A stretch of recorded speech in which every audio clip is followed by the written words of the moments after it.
This is my setup. This is the 28 millimeter 1.8 Canon, the astroscope, and the T3i DSLR.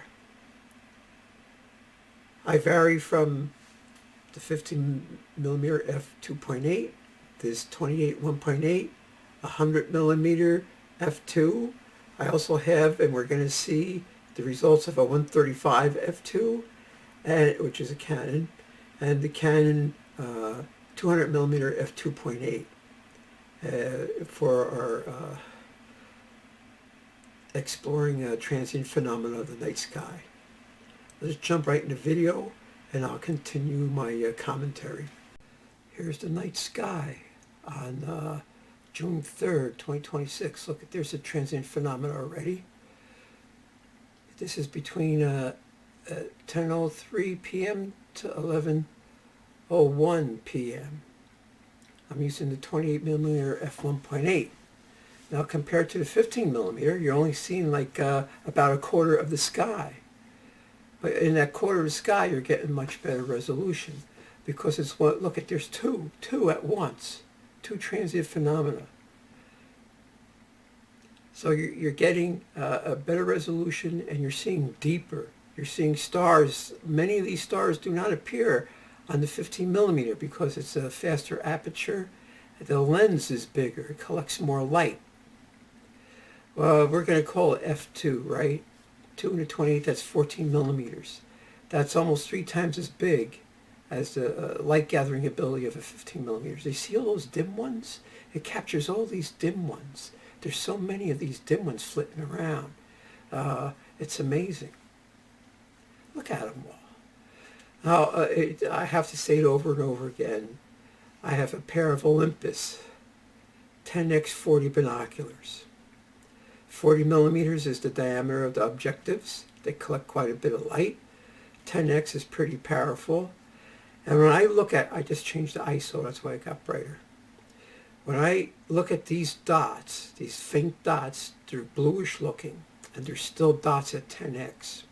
The brighter ones, when I look at them, they have a yellowish tinge to them, but they remain dots. What I do is like to sit on my front stoop, and I just scan the skies from the horizon up to about 41 degrees. That's the best like an old boomer could do without craning his neck or arching his back too much. Sitting in a lawn chair, reclining lawn chair, is sort of a pain in the butt. That's to see the zenith. But you're seeing all these things flitting around, right? Over and over again. There's another one. 2 of them.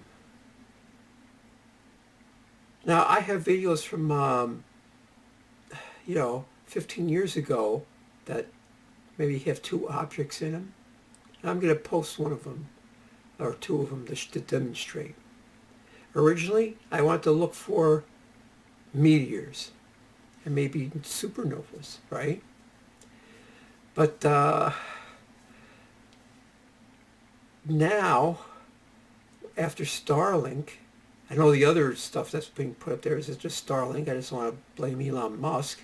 There's GPS. There's all sorts of military satellites. Other nations are putting GPS up. China wants to rival Starlink, whatever their system is called, right? The celestial bureaucrat, that's probably what they're going to call it. And they want to have 4 times as many satellites as Elon Musk. So Elon Musk, I think he wants to have 20,000. They're up to 12,000 now. The Chinese want to put 40,000. 40,000 is 20,000, 60,000. Plus those other countries and, secret military satellites. There's going to be a ton of stuff up there.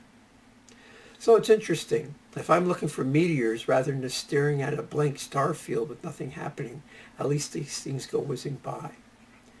Now, originally I was going to look for meteors, but what about UFOs, or what they call UAPs now? Well, maybe some of these are UFOs. We can't tell anymore because there's so much clutter up there. Notice they move at different speeds. They seem to be coming at all different angles also. They have varying brightness. I don't know if the bright ones are bigger, or they're just closer, or the small one, the dim ones are smaller and far away, I can't tell. Now, I also have a pair of 20 by 60 binoculars, and man, those will resolve airplane even if it's 10 miles up. They'll show like a red and a green lights they have on the wings. I haven't got to that point yet. So I'm doing this study. I'm still looking for meteors, but I so seldom see meteors, even though this is in the beginning of June. You'd think I would be seeing some Perseid meteors, which peak in July sometime. But no, I'm seeing maybe 1 or 2 meteors per hour in the area of sky I'm looking at. That's pretty cheesy. That's a pretty bright one. But you know what? Even at 10x, that's still a dot. Now, I have to admit that this imaging tube for night vision, after an object gets a certain amount of brightness, you don't see it flashing or pulsing quickly. It blooms or halos, they call it. So it does have that limitation. However, things that are pulsing at a longer rate, you could see them, and they're pretty much almost airplanes. Although it depends on the rotation of the satellite, whether you could see how fast it's rotating. Oh, now that's definitely an airplane. But what I'm saying is, if it's a fast rotation, you aren't going to capture it, not at 24 frames per second like this movie format. So there's that limitation. Although I guess if you ran it through some sort of image processing software photometrically, then you could see if it's pulsing or not. What can I say? So meteors, I'm not catching too many meteors, or fireballs, or bolides. Nope, not too many. I also have, there's this company called Orion. They're at orion.com or telescope.com. Supposedly they went out of business. And they sold these astronomical cameras. I bought the Orion Star Shoot. I stuck a wide-angle lens on it, and I just do a time-lapse of the night sky. I was doing 5-second exposures, and that was also my time-lapse, 5 seconds, 1 frame every 5 seconds. And this is back in the teens and through like 2010 to 2018 or something. And there's never this much stuff. This thing would capture deep sky objects. And of course, it's just exposures every 5 seconds. They'd be rather long dashes. And I just don't see it. I didn't see it. So this is a recent phenomenon. And it's only going to get more pronounced. I don't want to say worse. I mean, there's gets to be more of these transient phenomena floating around. Look at them all. You know, I can't believe it. This is by, that's Arcturus, right? Oh, wait a minute. No. That's the Big Dipper. I just moved the camera over a little bit. This whole session was by the Big Dipper. There's the ball of the Big Dipper. You see there's those 3 stars in a line to the right, and then below it there's the 2 stars. We were looking at that more central before. So I was looking around the Big Dipper. I have a nice clear view of the Big Dipper. Satellites like over North Pole tend to be illuminated by the sun the most, even as the evening progresses. And I am seeing, look at all this stuff, look at all this stuff.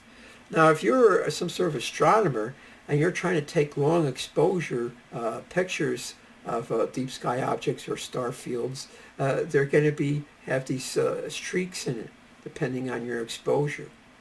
You know, and what's the focal length of your lens? But you're going to have, I do that. I take star fields. I'm looking for meteors. I don't see meteors, but I got a lot of these streaks from this transient phenomenon. So it's the stuff out there. Now, these are very dim. You can tell they're dim compared to these other stars. You know how bright the stars are in the bowl of the Big Dipper. You can go out any night and look. And these other stars are much more dimmer than that. Now that one's pretty bright, but these other ones are dim. So if you had a pair of binoculars, you could just like wander around the bowl of the Big Dipper any evening and see what you see. And then notice, are they airplanes? Could you see like a red and green flashing light being resolved? No, you don't. I mean, if they're 50 miles up they're 500 miles up. They're in low Earth orbit. You're not going to resolve this. Even the biggest Starlink is only maybe 3 feet in diameter, and some are much smaller. Now, it's interesting. The lifetime of a Starlink is only 2 years. So as Starlink ends their life, they deorbit it. So we should see shooting stars or fireballs from deorbiting Starlinks. Unless they're sending them all over the middle of the Pacific Ocean or the Indian Ocean, we don't get to see them burn up.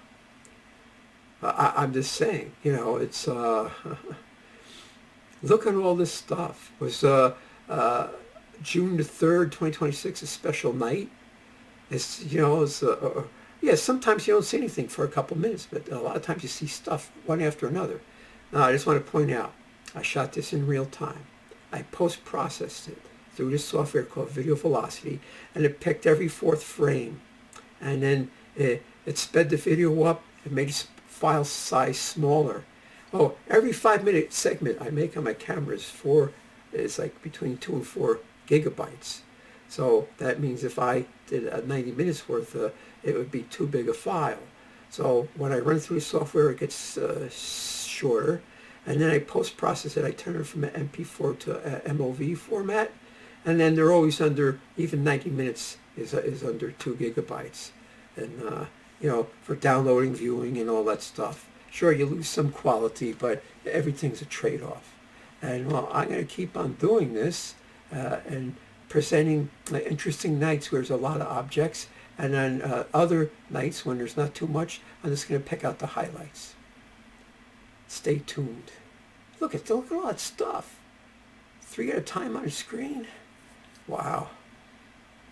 And a narrow field of view, too. Oh, there's another one. 2 more. All crisscrossing each other.